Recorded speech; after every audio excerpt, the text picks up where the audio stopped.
Good morning. It's Thursday, October 23rd, 2025. My name is Terry Morgan. We are here to practice Wudang Qigong.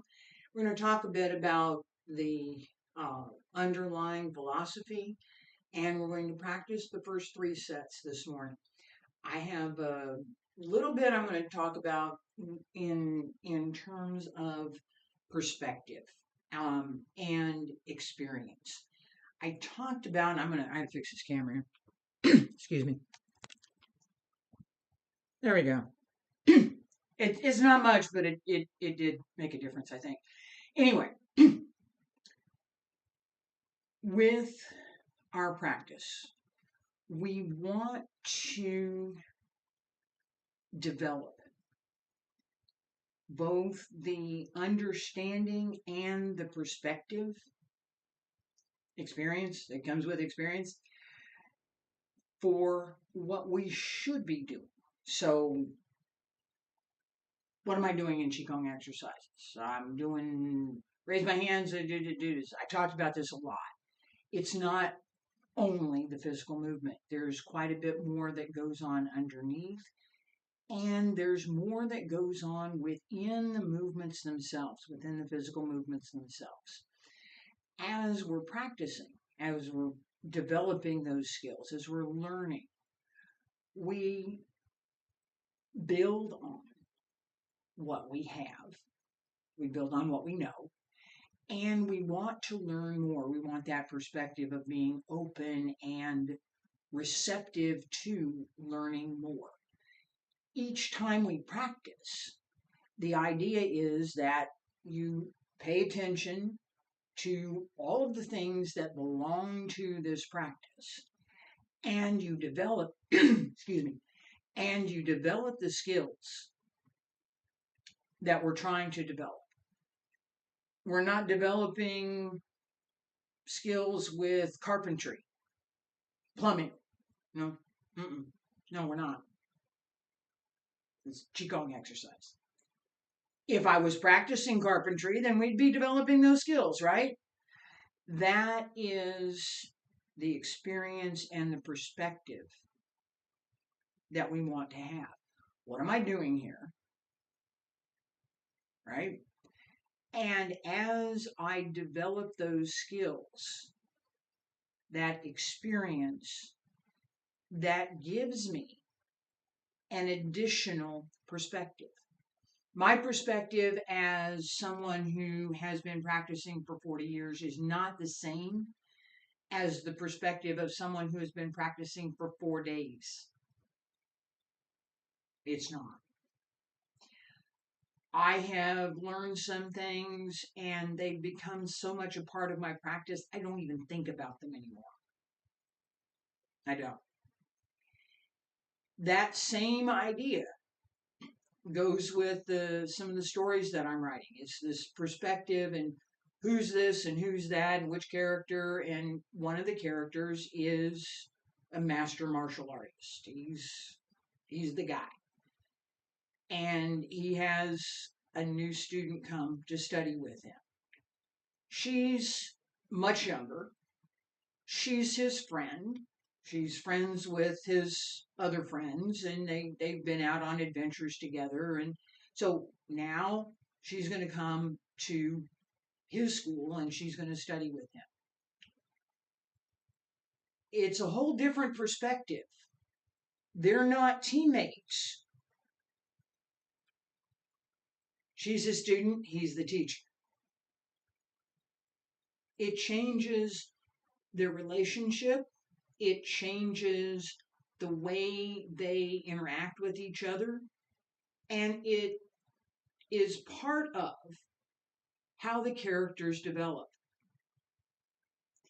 That concept, that development, is something that we look for in the martial arts all the time. I mean, it's a foundation.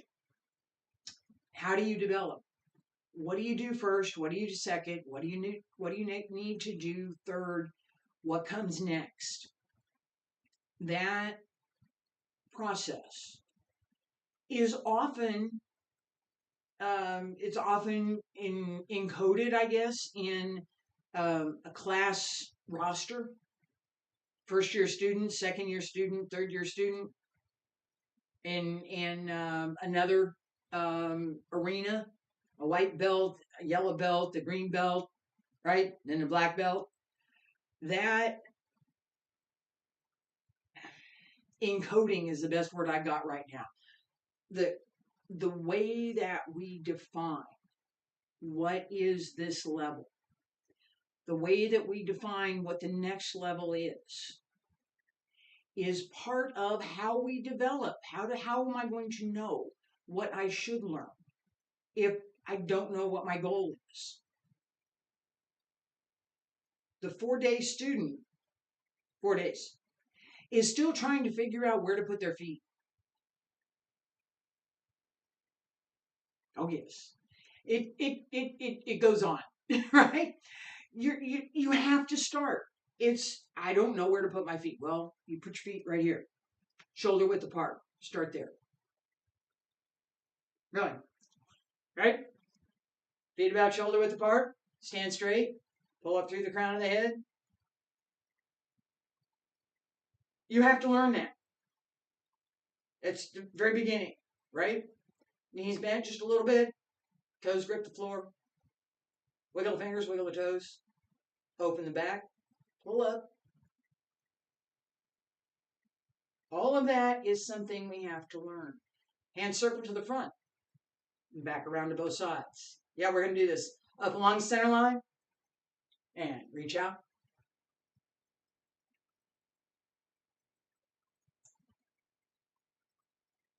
Big circle. Nice and smooth. And I'm going to turn around in a minute and do this to the side so you can see it from the side. Roll up. Fingertips reach up. Elbows drop down, wrists, hands return to your sides. My perspective in being able to do that one simple stretch, I've been doing it since the 1980s. That particular stretch, yeah. So I practiced a bit. And that practice gives me the perspective of saying, well, I'm going to do this, and I'm going to go, this is all I have to pay attention to. When I was learning, when I was very first learning this particular set, I had already studied dance. I knew what my body could do. I could do more then than I can now, really. And I also understood the idea of patterns and shapes. I didn't have to learn that. All I had to do was to understand what I was supposed to be doing. And then I was able to keep working at it and get better at it. All right, so feet about shoulder width apart. Wiggle the toes, wiggle the fingers, pull up through the crown of the head, hands circle to the front, back around to both sides. Up along the center line. And reach out. Bend the knees, stretch out over the legs. Roll up. And again, stretch out.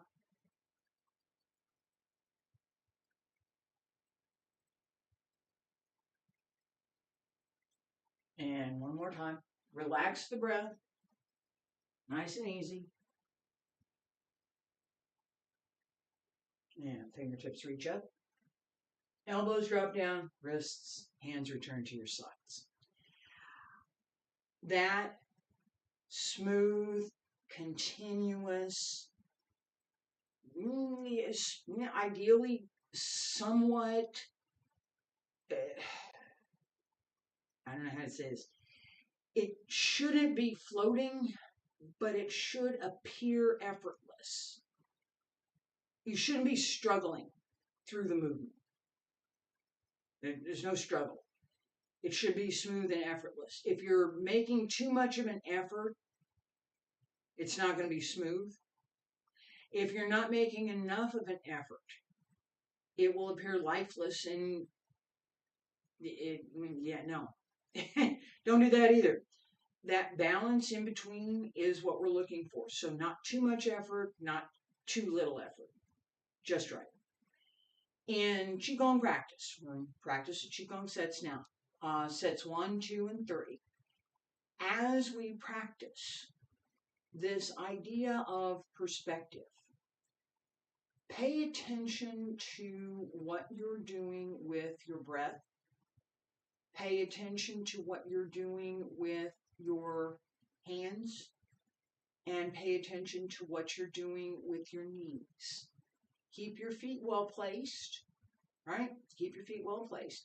But we're going to pay attention to your hands, your knees, breath, and the movement. Feet about shoulder width apart. Ladies, right hand on the outside. Gentlemen, left hand on the outside. Breathe in. And breathe up. And breathe in. And breathe up.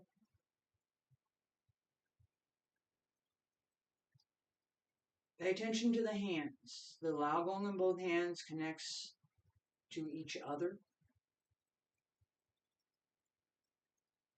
Both hands press against each other gently.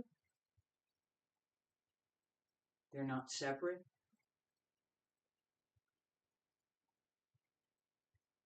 As you pull up, feel the connection between the lower dantian and the middle dantian.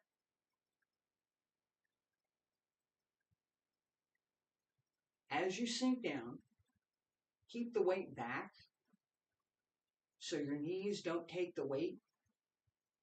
All they do is bend. Nice and easy. 2 more, and breathe in.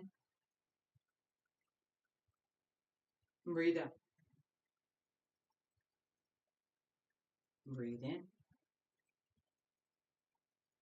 And breathe out. Breathe in. Hands separate. Down along both sides. Pull up through the crown of the head. Raise the heels and lower. Breathe in. Pushing the mountain. Breathe out. Same. Pay attention to the hands. Pay attention to the breath. Pay attention to the connection between both Laogong, the middle dantian, and the lower dantian. Pay attention as the knees bend. So sit back, relax through the back, relax through the hip, open the hip. Let the knee bend. Take the weight on the back of the calf and the back of the thigh. Breathe in. Breathe out. Breathe in. Breathe out. Pay attention to the position of the hands. As you push out, pull back on the first finger. As you pull in, pull back on the middle finger. Breathe in. Breathe out. Breathe in. Breathe out. 2 more. Breathe in. Breathe out.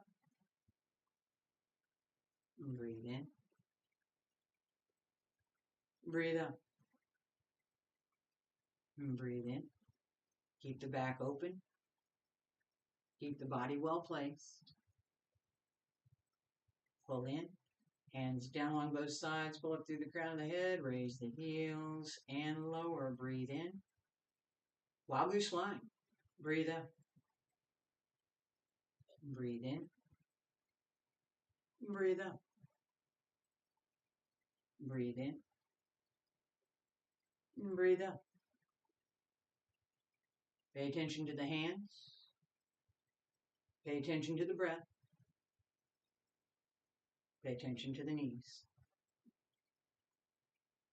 Sit back a little as you settle. Pull up and open through the leg as you rise. Breathe in. Breathe out. Breathe in. Breathe out. Pay attention to the wrists as the arms come up and as you settle down. 2 more. Breathe in. Breathe out. Breathe in. And breathe out. Breathe in. Breathe out. Breathe in. Breathe out. Palms up. Breathe in. Press down. Breathe out. Pull up through the crown of the head. Raise the heels and lower. Stay there. Breathe in. Breathe out. And breathe in. And breathe out. This cycle at the end of practice is in some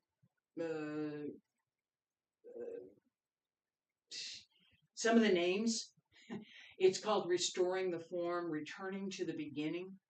This idea is that as we start practice, we develop and we bring up all sorts of things that we want to work with during our practice.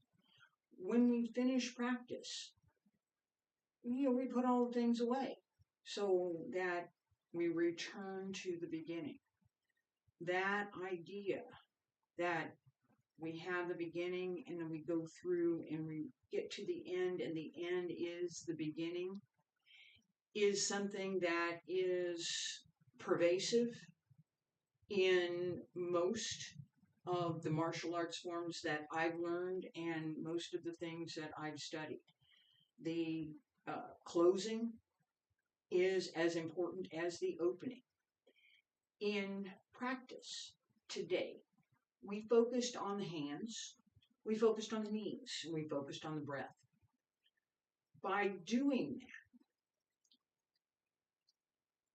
we developed skill in working with all 3. That combination will help with the whole body practice, right? Pay attention to one, learn that one well, move on to the next, learn that one well, and then you can do both without having to think about them as much. You still have to pay attention, but it's not, all right, now, where are my hands supposed to be? Okay, I'm breathing out. No, I'm breathing in. Where am I? You don't have to do that. Okay? It becomes natural. It becomes well coordinated. As we bring each part of our practice into what we're doing during practice. So we got the physical part, we've got the internal energy, we've got the internal breath, we've got all sorts of things to work with. As we bring all of that together, as we develop enough experience that our perspective allows us to work with all of those things. It does. We develop the ability to learn more. That's the goal. It keeps going. Building the skills, building the practice takes focus. You have to pay attention to what you're doing. It takes time. You have to develop it. It's not an overnight, all of a sudden now I know it, I can do it. It takes practice. The more you practice, the easier it gets. It really does. And that is part of what we want to develop so that over time, 4 days becomes 40 days, becomes 4 years. 4 days, 4 years, right? That person who's practiced for those 4 years has developed an incredible number of skills, half of which they've probably forgotten because they don't need them anymore. They've learned them. The mechanics,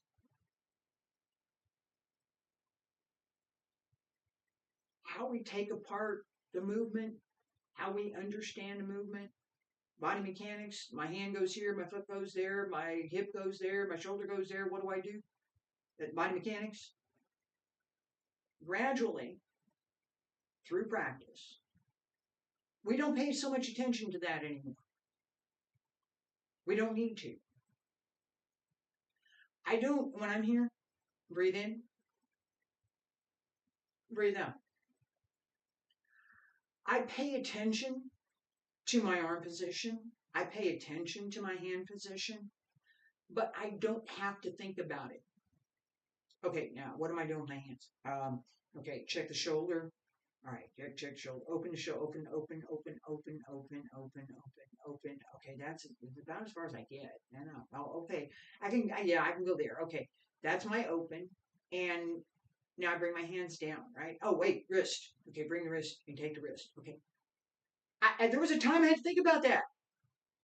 When I was learning, my first learning, I had to think about that. When do I bend? I'm bending here? No.